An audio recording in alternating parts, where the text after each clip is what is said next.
Today. So we've got a ton of WWE news to get into today, so I thought I'd do an old school news video breaking down some of the topics and some of the exciting and interesting news stories that have broken over the last few hours. Let's get straight into it because of course it's WrestleMania season, so we have another update when it comes to the latest when it comes to tickets and ticket sales for WrestleMania 37. Now WWE reportedly has dropped the number of WrestleMania 37 tickets to just 25,000. I say just, but just to 25,000 for each night.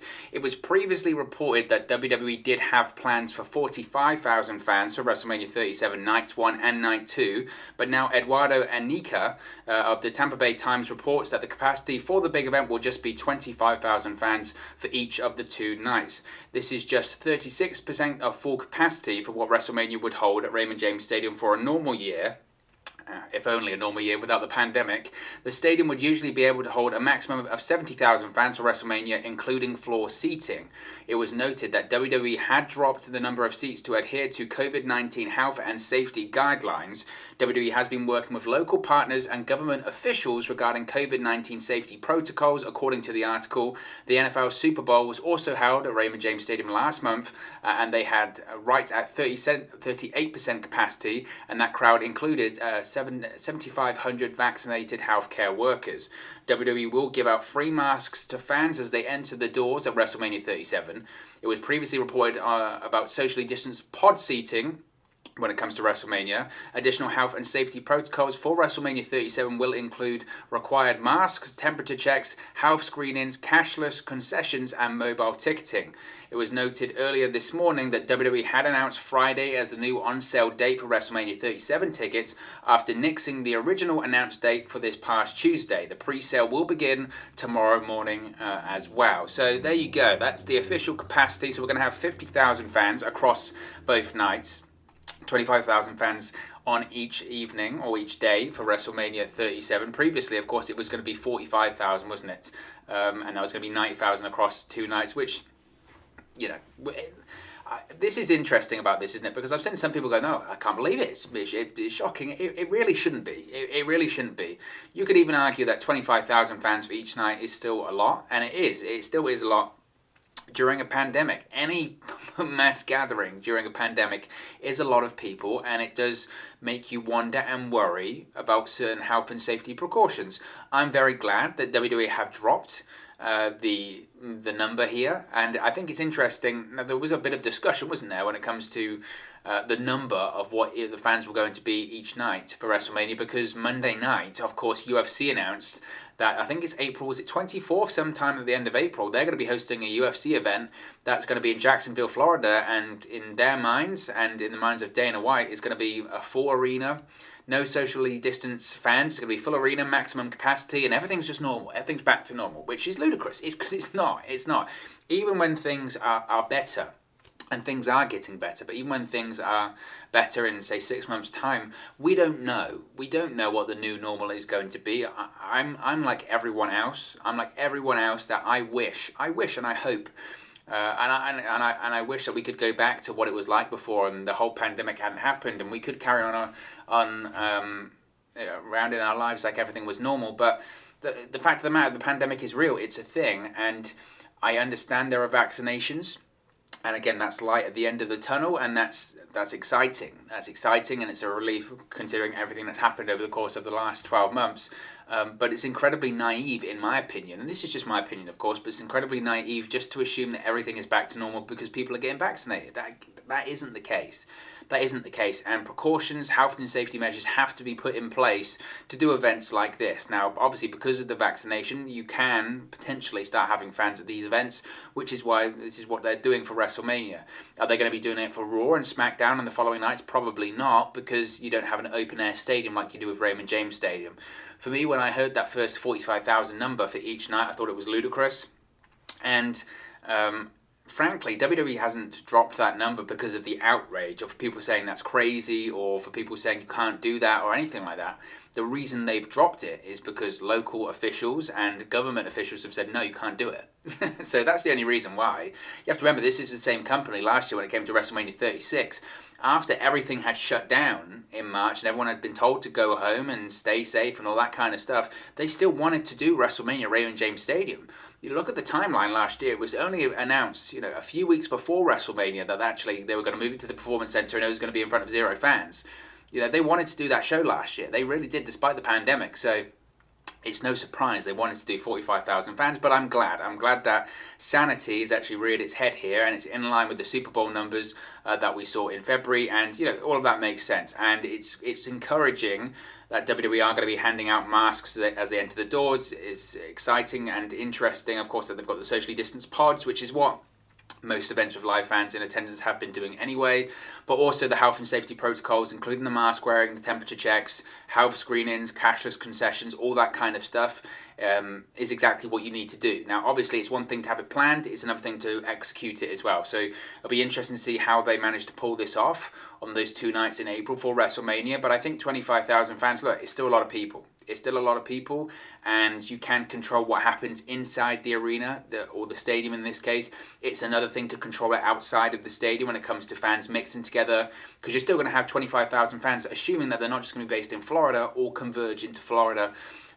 Potentially 50,000 fans all converge into Florida for those 2 nights. And again, that's a concern, and that's something they need to address as well. So there's lots of different elements there, but it's nice to see that sanity has actually reared its head slightly when it comes to that number for the WrestleMania ticket. So that's encouraging. What I do want to talk about next is The Fiend, because we do have some details now when it comes to The Fiend's return to WWE television. Now, of course, The Fiend, Bray Wyatt, has been absent from WWE TV since the TLC pay-per-view event in December, where he was burnt or set on fire by Randy Orton following their Firefly Inferno match. Now, it was speculated that The Fiend would return at the Royal Rumble pay-per-view in January. However, of course, we now know that did not happen.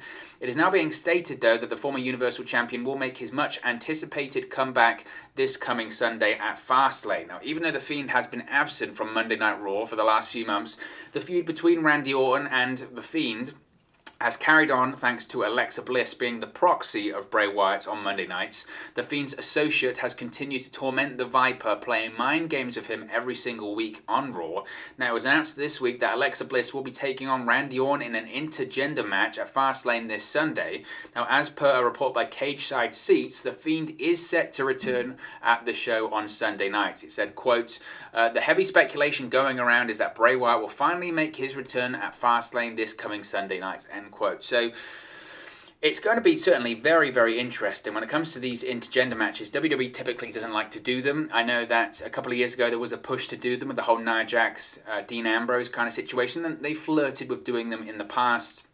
Obviously, they have to be very careful considering today's current climate when it comes to just everything like that. One false move or one bad move, they could get some bad PR and suddenly social media can go wild. So I understand their hesitancy to do intergender matches.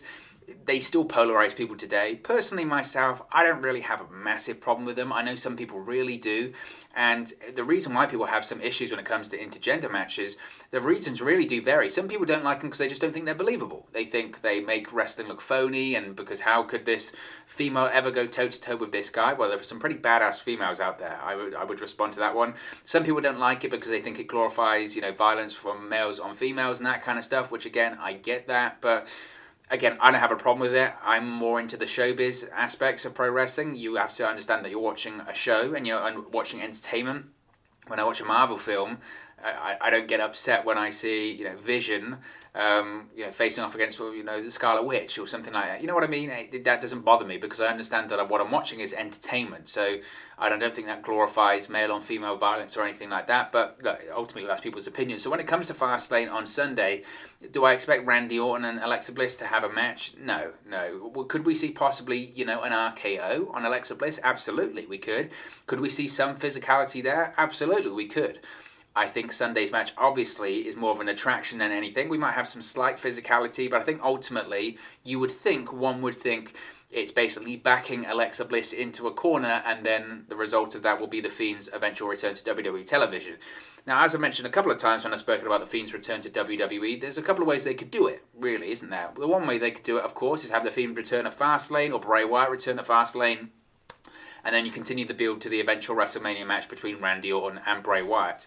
The other side of it, of course, is that you could go the Undertaker route, and we've had this a couple of times with the Undertaker, whereby the match gets made, so Bray Wyatt versus Randy Orton gets made for WrestleMania, but we don't see the Fiend's return until WrestleMania. We don't see anything of Bray Wyatt until the event, with the idea being, if we build to it, not only is the match a selling point of the event, but also the return of Bray Wyatt, the Fiend, is also a selling point of the event. It builds up the anticipation and the hype for WrestleMania. I don't think they're going to go down the route of having the Fiend not show up before WrestleMania. Likely it will happen at Fastlane, but I've seen a lot of negativity towards this storyline, to be honest. I've seen some people saying, they've stretched it out too long, and it's boring at this point, and they need to find something else to do.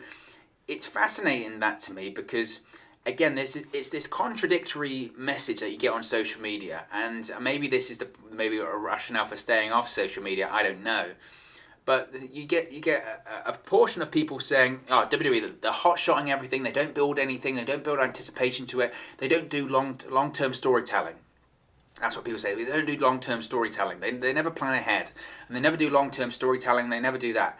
And in the case where they do, I mean, The Fiend versus Randy Orton is absolutely long-term storytelling. This is a seed planted in December, with The Fiend getting set on fire, that is going to blossom come WrestleMania in April. So that's, 4 months of storytelling. That's pretty long-term storytelling for WWE. And people complain about that. They're stretching it out too long. They're stretching it out too long. Well, they haven't even got to the payoff yet. It's one thing to have, Seth Rollins and Rey Mysterio last year, where they had the payoff every single month and they didn't need to continue. They're not even allowing the story to breathe here, because you've got to allow the story to breathe. You can't set the Fiend on fire and have him return in a month. The payoff wouldn't be worth the big angle in the first place. So I think they've done a tremendous job with this. I really do. I think they've done a tremendous job. I know some people don't like the supernatural stuff. Again, that's taste.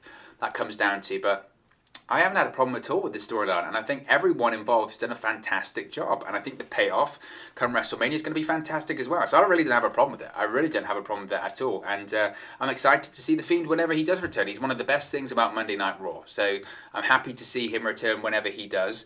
Also, I want to talk about Andrade. Now, of course, Andrade was the topic of a lot of conversation last week after he had requested his release from the company. Now, former United States champion Andrade had reportedly asked his release from the company at last week's Monday Night Raw tapings. However, the former Lucha Libre icon was not granted his wish. As per PW Insider, Andrade was not present at the Raw tapings this week, despite not being granted a release by WWE. Andrade had been a prominent member of the Monday Night Raw roster last year as part of a tag team with Angel Garza, of course in a stable with Zelina Vega. However, this team was split up, with Garza becoming a member of Raw while Andrade went undrafted during the 2020 WWE Draft. The former NXT champion has not been seen on WWE television since then. As per a previous report by PW Insider, Andrade was said to be miserable during Raw tapings last week and had requested his WWE release. Despite his fiancée Charlotte Flair having pitched multiple plans for the two to be paired on screen, WWE has shown no interest in Andrade since last year.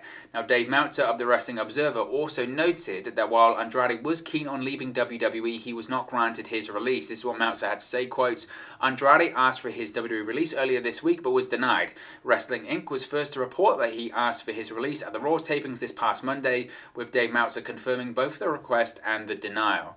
Now, Andrade was obviously touted as the next big Hispanic Lucha Libre Mexican superstar in WWE, and once again, I don't want to chew my food twice when it comes to this.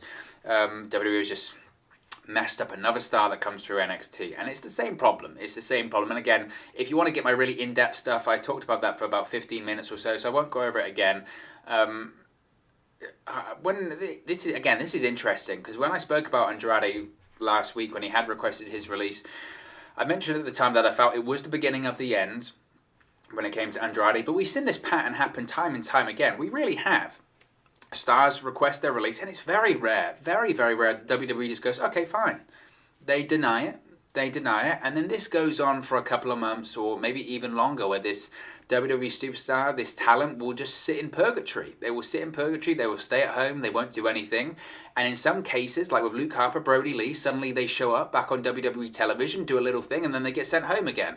And then eventually they get released. And it was the same with, say, FTR as well. They requested their release, got denied, because WWE wants to keep them. They don't want to see Andrade go to the competition.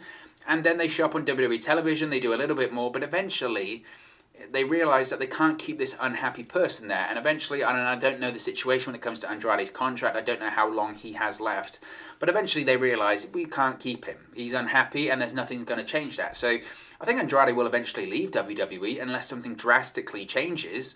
As I mentioned before, it's the beginning of the end. And I didn't expect WWE to grant his release straight away because they don't do that. They don't. They play a game, and it can last months. It can last till his contract expires, or it can last until they just go, you know what?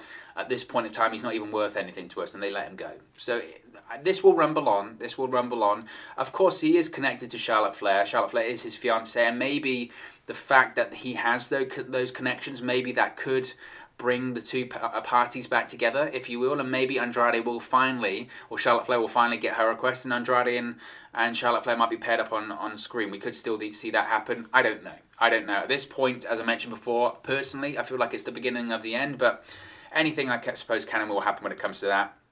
Finally, we have an update when it comes to Jimmy Uso and the status for his return to WWE television, specifically Friday Night SmackDown. Now, Jimmy Uso suffered an injury at WrestleMania 36 last year and has still not made his in-ring return to WWE, while his cousin Roman Reigns and brother Jay Uso have dominated Friday Night SmackDown on Fox in recent months. Jimmy has been on the sidelines waiting to return. Now, Paul Heyman, the counsel to the Tribal Chief, hinted on Talking Smack that Jimmy Uso is ready to come back, and a new report has further corroborated his claims. Now, Jimmy's last prominent appearance, of course, on WWE television was at Hell in a Cell last October, where he tried to save his brother from the wrath of his cousin Roman Reigns during the I Quit Hell in a Cell match for the Universal Championship. However, he himself became a target of the Tribal Chief, leading Jey Uso to utter the words, "I quit." Now, as per Cage Side Seats, Jimmy Uso is poised to return to the ring any day now. There is speculation that he will be added to the faction consisting of Roman Reigns, Jey Uso, and Paul Heyman on SmackDown. This is what Cage Side Seats had to say, quote, "Paul Heyman mentioned Jimmy Uso returning to WWE recently, and word is he's poised to come back to television any day now." Now, obviously, when it comes to Jimmy Uso, everyone's been waiting and predicting this, frankly, ever since he was injured, first of all, but also ever since this faction on SmackDown with Roman Reigns and Jey Uso and Paul Heyman really started to develop and explode over the last few months. Everyone thought Jimmy Uso, he's just going to be the latest addition to that. He's a member of the family, of course, and I think it's wise not just to randomly do it. Whenever you have returns like this, and with Jimmy Uso being off the television for a while, but whenever you have returns like this, you want to weave them into the storyline, and you want to actually use it as a tool to help you get out of certain situations. What situation could that be? I think it could probably be Fastlane on Sunday, or maybe even SmackDown on Friday. We know this week that Edge is facing Jey Uso, with the winner becoming the Special Enforcer, whatever it's called, for Fastlane on Sunday. I expect Edge will win that match. We could see a scenario where Jimmy Uso returns there. I don't see Edge losing. It doesn't make any sense for Edge to lose on the road to WrestleMania, so I think Edge will win. We could see a situation where Jimmy Uso returns after that match, though, and Jay and Jimmy beat down Edge. Would it be perfect if Christian was with the company? But, of course, he's with AEW now, so Jimmy Uso could return then. But, of course, he could also return on Sunday and actually assist Roman Reigns in defeating Daniel Bryan. I think that is more likely, and I really wouldn't be surprised if Jimmy Uso returned then, assisted Roman Reigns, and then we move on to the Edge versus Roman Reigns feud for WrestleMania for the Universal Championship. I think that's the most likely destination with that one, but I would be very, very surprised if Jimmy Uso isn't on television very, very soon, and at the very least isn't involved in the story as we head to WrestleMania. I think he has to be. I mean, that just makes total sense. If you're holding him off, it makes you wonder why. I mean, it makes perfect sense for him to be on there, strength in numbers. I mean, you talk about the Tribal Chief, it makes sense to have your tribe surrounding you, right? So, to me, that makes the most sense. So I think Jimmy Uso is probably going to be on our television screens very, very soon. But of course, as always, it's just one man's opinion. What are your thoughts on the news stories we've spoken about today? Let me know your thoughts in the comment section below. I'll do my best to respond and reply to all of your comments. Really enjoy interacting with you guys, talking about WWE, AEW, Impact Wrestling, New Japan Pro Wrestling, all things pro wrestling here on the channel. So be sure to get involved in the community, drop a comment below. All opinions are welcome. If you have enjoyed this video, please do smash a like on the like button too. Really does help us out here on YouTube, get the rankings and get people's recommendation feeds if they haven't seen our videos previously. But most importantly, if you haven't already, please do subscribe to Wrestling News 365. You can do that by clicking the bottom right hand corner of the screen right now, or if you wait a few seconds, there'll be a subscribe button at the end of this video along with another video for you to watch. Thank you very much for watching, listening, streaming, or how you come across this video today, and I'll speak to you again very, very soon. Hey guys, thank you for watching, listening, streaming, or however you come across this video today. Be sure to click on the video on the right there to watch our next video, or click the bottom there to subscribe, or the bottom right hand corner. Thank you very much, and I'll speak to you again very soon.